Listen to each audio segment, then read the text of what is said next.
اسرائیلی فوج کا 2 دہائیوں میں بڑا آپریشن، 10 فلسطینی ہلاک۔ جاپان میں طاقتور سمندری طوفان شانشن سے لاکھوں لوگ نقل مکانی پر مجبور۔ سعودی عرب کی آئندہ حج کے لیے ہیلتھ ایڈوائزری جاری۔ وائس آف امریکہ واشنگٹن سے اہم خبروں کے ساتھ میں ہوں عاصم علی رانا۔ اسرائیلی فوج نے مقبوضہ مغربی کنارے میں گزشتہ 2 دہائیوں کا سب سے بڑا آپریشن شروع کیا ہے، جس کے نتیجے میں جنین، تلکرم اور طوباس میں 10 فلسطینی ہلاک اور 20 سے زائد زخمی ہو گئے۔ فلسطینی حکام کا کہنا ہے کہ اسرائیل نے مغربی کنارے میں کارروائی کے دوران بچوں سمیت 20 فلسطینیوں کو گرفتار بھی کیا ہے۔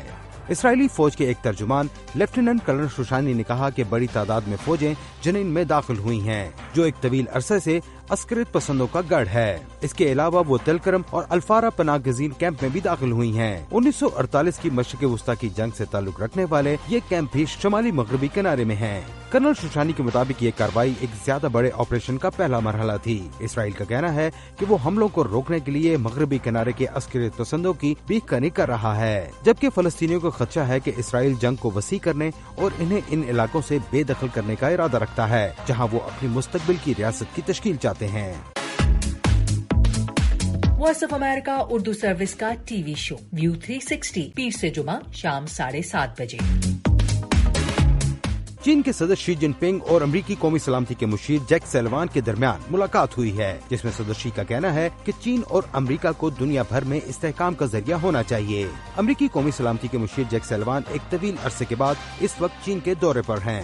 رائٹرز کے مطابق اس موقع پر چینی صدر نے کہا کہ چین اور امریکہ کو عالمی امن کے لیے استحکام کا ذریعہ اور مشترکہ ترقی کے لیے ایک دوسرے کا ساتھ دینا چاہیے۔ چین کے سرکاری ٹی وی CCTV نیوز کے مطابق صدر شی کا کہنا تھا کہ چین اور امریکہ کے درمیان تعلقات مستحکم پائیدار ترقی کے لیے چین کا عزم بدستور برقرار ہے۔ جنوب مغربی جاپان میں تیز ہواؤں اور موسلادھار بارش کے ساتھ طاقتور سمندری طوفان شانشن کی وجہ سے لاکھوں لوگ نقل مکانی کے لیے مجبور ہو گئے ہیں۔ طوفان کی وجہ سے کئی علاقوں میں بجلی منقطع ہو گئی، فضائی آپریشن معطل اور بڑی فیکٹریاں بند ہو گئی ہیں۔ حکام نے خبردار کیا ہے کہ یہ خطے میں آنے والا اب تک کا سب سے طاقتور طوفان ہو سکتا ہے۔ جاپان میں کارساز کمپنیوں نے اپنے پلانٹس بند کر دیے ہیں۔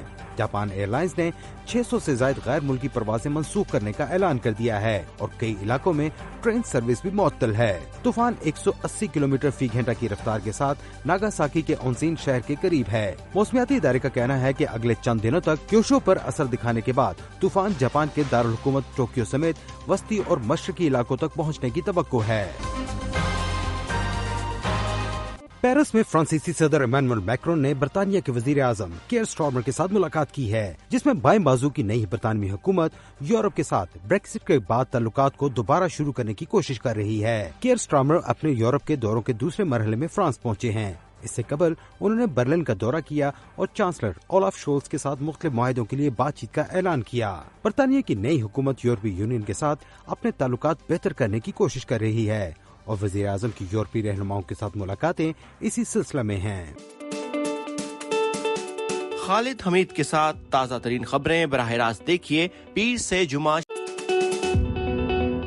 سعودی وزارت حج و عمرہ کی جانب سے حج 2025 سے متعلق ہیلتھ ایڈوائزری جاری کر دی گئی، جس میں کہا گیا کہ پیچیدہ امراض میں مبتلا افراد سفر حج پر روانہ نہیں ہو سکیں گے۔ شدید موسم کے پیش نظر صرف تندرست و توانا عازمین کو سفر حج کی اجازت دی جائے گی۔ سعودی حکام کے مطابق گردے، دل، پھیپھڑے، جگر اور کینسر کے مرض میں مبتلا افراد حج پر نہیں آ سکیں گے۔ اس کے ساتھ ساتھ 12 سال سے کم عمر بچوں اور حاملہ خواتین کو بھی سفر حج کی اجازت نہیں ہوگی۔ وائس آف امریکہ واشنگٹن کی اردو سروس سے خبروں کا یہ بلیٹن اب ختم ہوتا ہے۔ میں ہوں عاصم علی رانا اور ایڈیٹر تھی سارہ حسن۔